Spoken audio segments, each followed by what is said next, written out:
হচ্ছে কলবাড়ি মাছের আড়ত।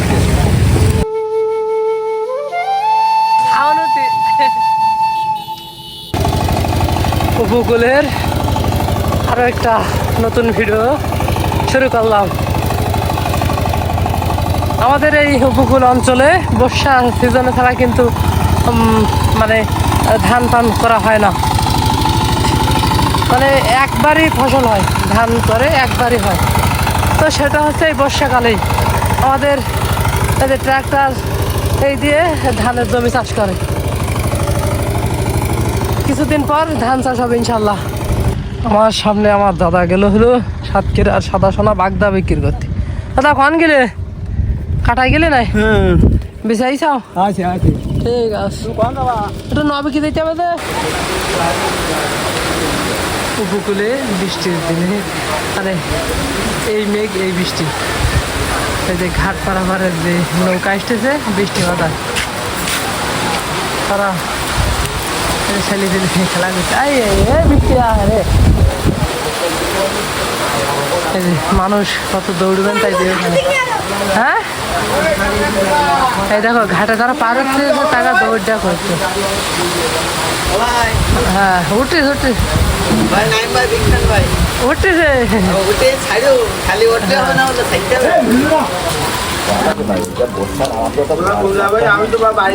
আমার ঘরে কোনো সমস্যা না, আমাকে বড় বড় ঘরে কোনো সমস্যা লাভ দে লাভ দে। হ্যাঁ নৌকা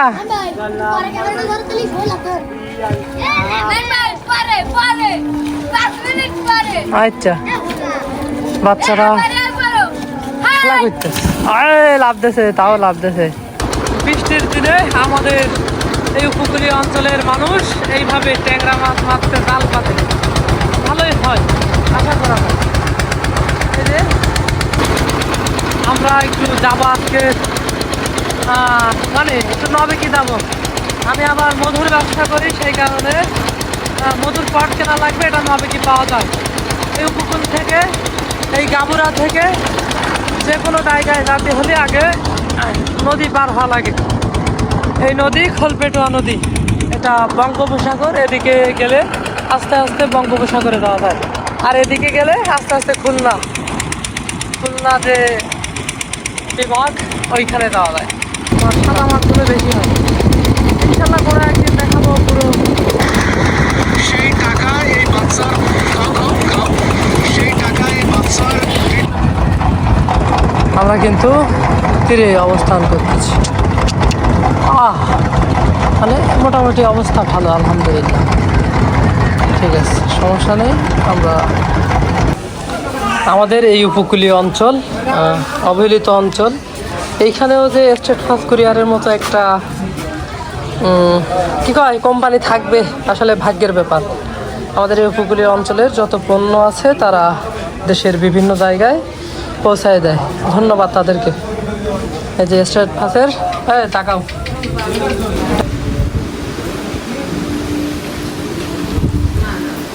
আমরা একটা হোটেলে আছি, মানে দুপুরের নাস্তা করতে যাবো নাকি আমাদের গাবুরার থেকে এই পারে বুড়িগঞ্জিতে। আমরা নবেকি যাবো, এর ভিতরে আদান দিতেছে আমার। বৃষ্টির মাঝে আমরা নবেকির উদ্দেশ্যে রওনা দিলাম নাকি কাকা?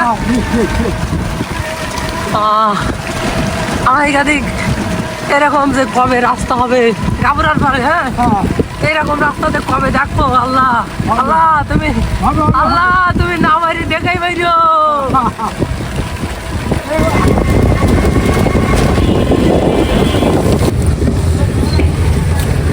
এটা হচ্ছে কলবাড়ি, কি কয় কলবাড়ি না? কলবাড়ি, হ্যাঁ কলবাড়ি হচ্ছে কলবাড়ি মাছের আড়ত।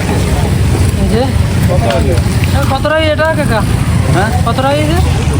এটা হয়েছে ওই আছে 1.5 কেজি 250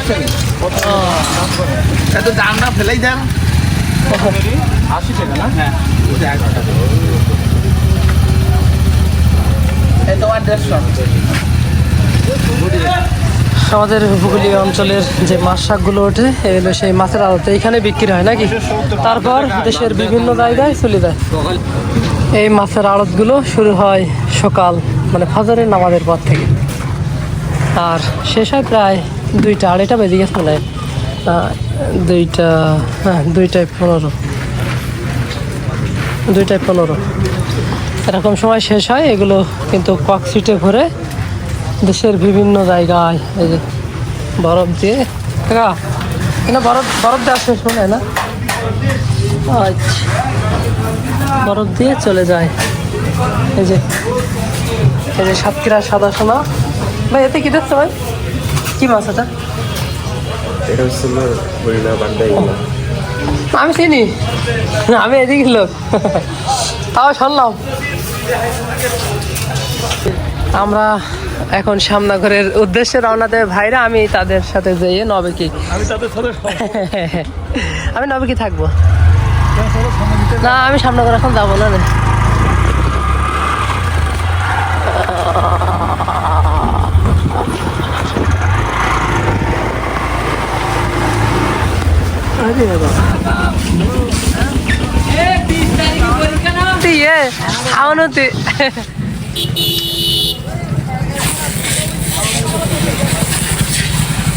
আমাদের প্যাকেজিং করার পরে এইগুলো ট্রাকের মাধ্যমে বাংলাদেশের গালাতে এই সাতক্ষীরার সাদা সোনা বাগদা চিংড়ি পৌঁছে যায়। তাহলে চলে গেলাম আমি নবেকি আমার কাজ। হ্যাঁ, দেখা হবে আবারও ইনশাল্লাহ। আসসালামু আলাইকুম। ঠিক আছে, আমরা কিন্তু একেবারে নবেকি বাজারে আসলাম। হ্যাঁ,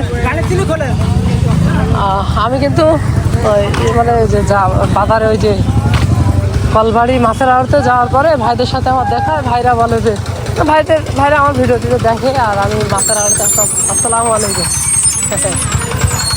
মাছের আড়তে আসতাম, সেইখান থেকে আমার নাকি ফেলে আলহামদুলিল্লাহ তাদের মোটরসাইকেলে গেলাম।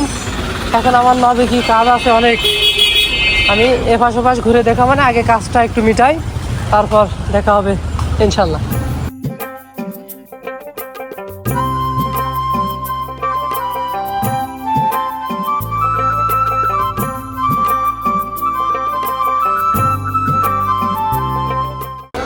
আমরা কিন্তু অবশেষে গন্তব্যে পৌঁছে গেছি। আমি আইলাম হলো মধুর পাট কিনতে। না ভাই, হাঁটো। আসসালামু আলাইকুম, ভালো আছো নাকি? এই নবেকি বাজার নিয়ে কিছু কথা না বললে নয়। এটা অনেক পুরানো না ভাইয়া? পুরাতন একটা বাজার নাকি? অবশ্যই অবশ্যই। এই কিছু কতটা আছে? 100 তো নেও, দেই বাইর করো দেখি।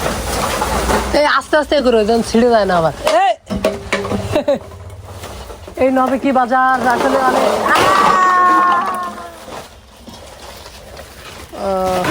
অনেক বড় একটা বাজার। আমাদের উপকূলীয় যে অঞ্চলগুলো আছে, গাবুরা কিংবা আরো ওই যে কি কয়, তোমাকে এটাতে কনে কনে মাল দেয়, গাবুরায় তো বেড়ায় দেয়।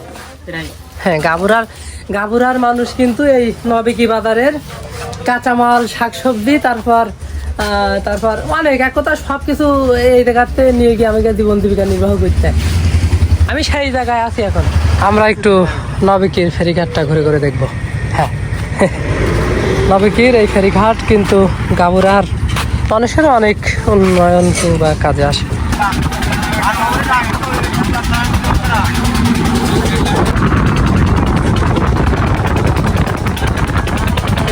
লাল